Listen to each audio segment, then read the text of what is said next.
নৱগ্ৰহ এষ্ট্ৰলজিকেল চেণ্টাৰলৈ আপোনালোকক স্বাগতম জনাইছোঁ আৰু আপোনালোকক নতুন অসমীয়া বছৰটোৰ ভৰপূৰ আন্তৰিক শুভকামনা জ্ঞাপন কৰিছোঁ। নতুন বছৰটো আপোনাৰ সকলো দিশতে সুখ সমৃদ্ধি আৰু সফলতাৰে পৰিপূৰ্ণ হওক আৰু আপোনাৰ স্বাস্থ্য, কৰ্ম, ব্যৱসায়, প্ৰেম, বিবাহ, শিক্ষা, পাৰিবাৰিক পৰিৱেশ আদি সকলো দিশতে ধন সম্পদেৰে ভৰপূৰ এটা সফলতম বছৰ হওক। আপুনি চাই আছে অসমীয়া নতুন বছৰৰ কুম্ভ ৰাশি আৰু কুম্ভ লগ্নৰ বাৰ্ষিক ৰাশিফল। কুম্ভ ৰাশি 23 ধনিষ্ঠা নক্ষত্ৰ, 24 শতবিশা নক্ষত্ৰ আৰু 25 পূৰ্ব ভাদ্ৰপদ নক্ষত্ৰৰ দ্বাৰা গ, দন্তীয় শ, তলবীয় শ আদি আদ্যাক্ষৰৰ দ্বাৰা গঠিত হয়। আপোনাৰ ৰাশিৰ অধিপতি গ্ৰহ শনি। নতুন বছৰত বৰ্ষচক্ৰ ফল অনুযায়ী 23 নক্ষত্ৰৰ ধৰণ্যাং হোৱাৰ বাবে ফল পুত্ৰ সম্পত্তি লাভ ভাল। 24 আৰু 25 নক্ষত্ৰৰ ৰসাতলে যোৱাৰ বাবে মৃত্যুতুল্য কষ্টৰ যোগ। ৰসাতলে গ'লে দৈৱজ্ঞ ব্ৰাহ্মণক ঘিউ, সোণ বা সোণৰ মূল্য আৰু টেকেলি ভৰ্তি চাউল দান দিব লাগে। তেতিয়া অশুভ যোগ বহু পৰিমাণে কমে। এইবছৰ আপোনাৰ আয় 8 আৰু ব্যয় 2। এবাৰ আপোনাৰ নক্ষত্ৰ অনুযায়ী 12টা মাহত ক্ৰমান্বয়ে প্ৰত্যেক মাহত কেনে ফল লাভ হ'ব তাৰ সবিশেষ জানি লওঁ আহক। বহাগ মাহত আপোনাৰ আনৰ সহায়ত সফলতা আৰু সুখ ভোগ। জেঠ মাহত 23 নক্ষত্ৰৰ প্ৰবাস আৰু 24 আৰু 25 নক্ষত্ৰৰ অৰ্থ লাভ। আহাৰ আৰু শাওণ মাহত আপোনাৰ আৰ্থিক উন্নতি আৰু বাঞ্ছা পূৰণ। ভাদ মাহত আপোনাৰ নানা প্ৰাপ্তি আৰু সুখ। আহিন মাহত 23 আৰু 24 নক্ষত্ৰৰ দুখ আৰু মৃত্যুতুল্য কষ্ট আৰু 25 নক্ষত্ৰৰ প্ৰাপ্তিৰ আনন্দ আৰু সুখ ভোগ। কাতি মাহত 23 আৰু 24 নক্ষত্ৰৰ উন্নতি, ধন সম্পদ বৃদ্ধি আৰু 25 নক্ষত্ৰৰ নানা পীড়া। আঘোণ মাহত আপোনাৰ বাঞ্ছা পূৰণ, প্ৰাপ্তি আৰু ভোগ সুখ। পুহ মাহত 23 নক্ষত্ৰৰ বন্ধন ভয় আৰু 24 আৰু 25 নক্ষত্ৰৰ সম্পদ বৃদ্ধি আৰু আশা পূৰণ। মাঘ মাহত আপোনাৰ সুখ ভোগ আৰু পুণ্য কৰ্ম।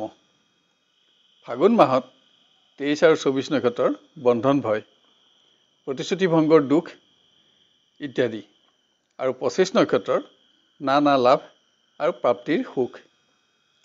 আৰু শেষৰ চ'ত মাহত আপোনাৰ সৎ বন্ধু, প্ৰীতিসংগ লাভ, শুভকৰ্ম আদি শুভ ফল লাভ। এবাৰ আমি কুম্ভ লগ্ন অনুসৰি নতুন বছৰটোত আপোনাৰ হ'ব পৰা শুভাশুভ ফলসমূহৰ বিষয়ে সবিশেষ জানি লওঁ আহক। আপোনাৰ ৰাশি আৰু লগ্নৰ অধিপতি শনি প্ৰায় গোটেই বছৰটো নিজৰ ঘৰতেই থাকিব।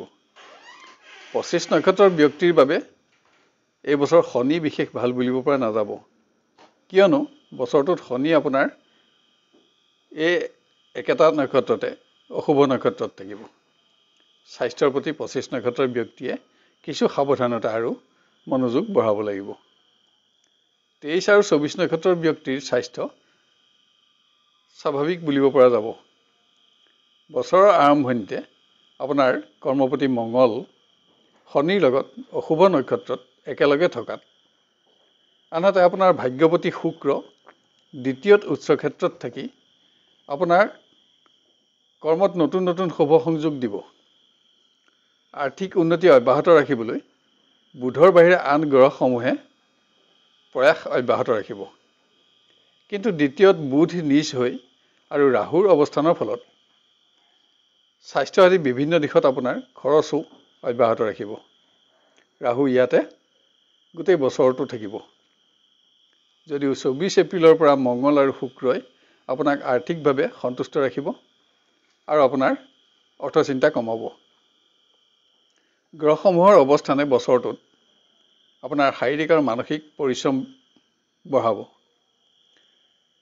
একাধিকবাৰ আপোনাক দূৰ ভ্ৰমণ কৰাব আৰু আপোনাক ধনাত্মক পৰিণাম দিয়াৰ লগতে সমস্যাসমূহ নোহোৱা কৰি আপোনাক সন্তুষ্টি লাভত সহযোগ দিব।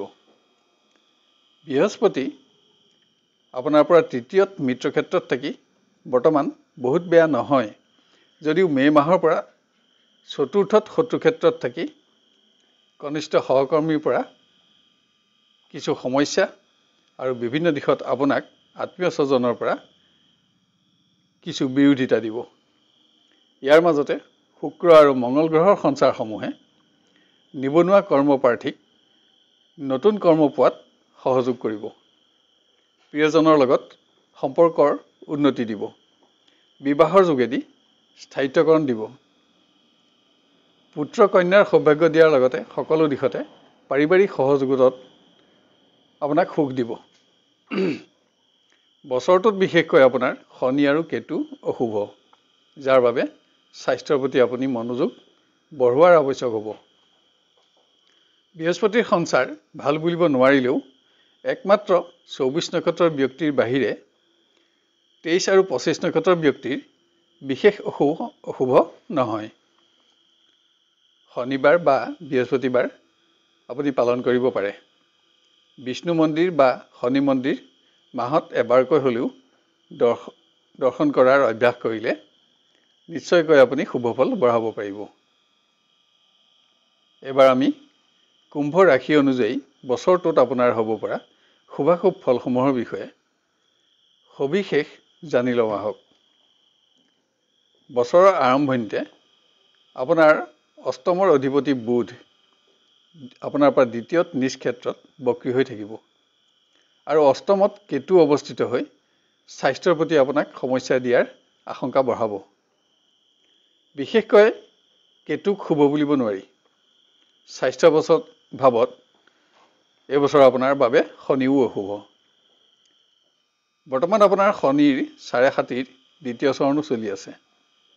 এপ্ৰিল মাহটোত মঙ্গল গ্ৰহও আপোনাৰ ৰাশিতে শনিৰ লগতে অশুভ নক্ষত্ৰতে থাকিব, যাৰ বাবে আপুনি আকস্মিক আঘাত, জুই, পুৰণা ৰোগৰ আকস্মিক উত্থান, নতুন ৰোগৰ সমস্যাৰ উদ্ভৱ, খাদ্যজনিত সমস্যা বৃদ্ধি নহ'বলৈ, ভুল সিদ্ধান্তজনিত কাৰণত চিকিৎসাত অৱহেলা নহ'বলৈ আৰু ভুল চিকিৎসা নহ'বলৈও আপুনি মনোযোগ বঢ়াব লাগিব। তাৰোপৰি অসৎ বন্ধুৰ প্ৰৰোচনা আদিত বিভিন্ন প্ৰকাৰে ক্ষতিগ্ৰস্ত নহ'বলৈও আপুনি অধিক সাৱধানতা ল'ব লাগিব। আপোনাৰ কৰ্মপতি মঙ্গল এপ্ৰিল মাহটোত ৰাশিতে শনিৰ লগত থাকি নতুন কৰ্মপ্ৰাপ্তিত কিছু বেমেজালিৰ সূচনা কৰিব যদিও মে' মাহৰ পৰা আপোনাৰ সপক্ষে আহিব। কৰ্মপ্ৰাপ্তিৰ ক্ষেত্ৰত বছৰটোত বৃহস্পতিৰ সুদৃষ্টিও আপোনাৰ সহযোগত থাকিব। ফলত আপোনাৰ সন্তুষ্টি সামান্য কম হ'লেও নতুন কৰ্মপ্ৰাপ্তিৰ যোগো আছে। কৰ্মচাৰীসকলৰো কৰ্মক্ষেত্ৰত সন্তুষ্টি কমিব, কিন্তু উন্নতিও অব্যাহত থাকিব। মাথো আপোনাৰ মানসিক আৰু শাৰীৰিক পৰিশ্ৰম বাঢ়িব। 25 নক্ষত্ৰৰ ব্যক্তিৰ বাহিৰে আন নক্ষত্ৰৰ শুভফল কিছু পৰিমাণে হ'লেও বাঢ়িবই।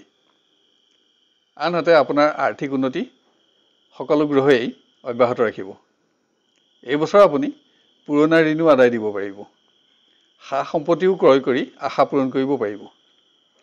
নতুন ব্যৱসায়ত যুগ্ম হ'লেও বা অকলশৰে আপুনি আৰম্ভ কৰিলেও সফলতা পাব। বছৰটোত আপুনি সঞ্চয়ো কৰিব পাৰিব।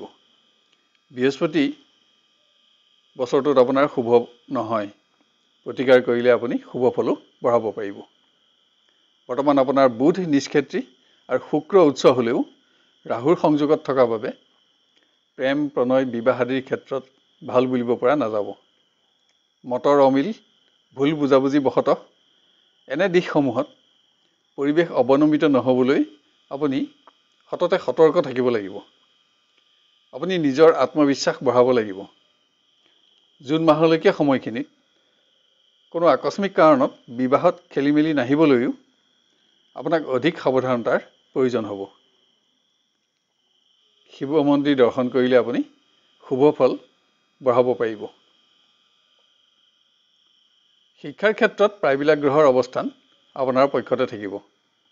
উচ্চ শিক্ষা গ্ৰহণ প্ৰতিযোগিতামূলক ক্ষেত্ৰত আপুনি অলপ প্ৰচেষ্টাতে পৰিৱেশ নিজৰ পক্ষত ৰাখিব পাৰিব। উচ্চ শিক্ষাৰ্থীয়ে নিজৰ সুনাম, জনপ্ৰিয়তা আৰু সৎ বন্ধুৰ সংখ্যা এই বছৰ বঢ়াব পাৰিব। কিন্তু বছৰৰ শেষৰ 15 দিন আপোনাৰ ভাল বুলিব পৰা নহয়। 2025 চনৰ 29 মাৰ্চৰ পৰা আপুনি সকলো দিশতে নিজৰ প্ৰচেষ্টা আৰু সাৱধানতা ল'ব লাগিব। কিন্তু সাধাৰণ পৰ্যায়ৰ শিক্ষাৰ্থীয়ে বছৰটোত স্বাস্থ্যৰ প্ৰতি অধিক মনোযোগী হ'লেহে আৰু প্ৰচেষ্টা বৃদ্ধি কৰিলেহে শিক্ষাত উন্নতি অব্যাহত ৰাখিব পাৰিব। বছৰটোত আপোনাৰ বৃহস্পতি, শনি, ৰাহু বিশেষ অশুভ বিবেচিত হয়। বৃহস্পতিবাৰ অথবা শনিবাৰ মানি চলক। সন্ধ্যা হনুমান চালিচা পঢ়ক।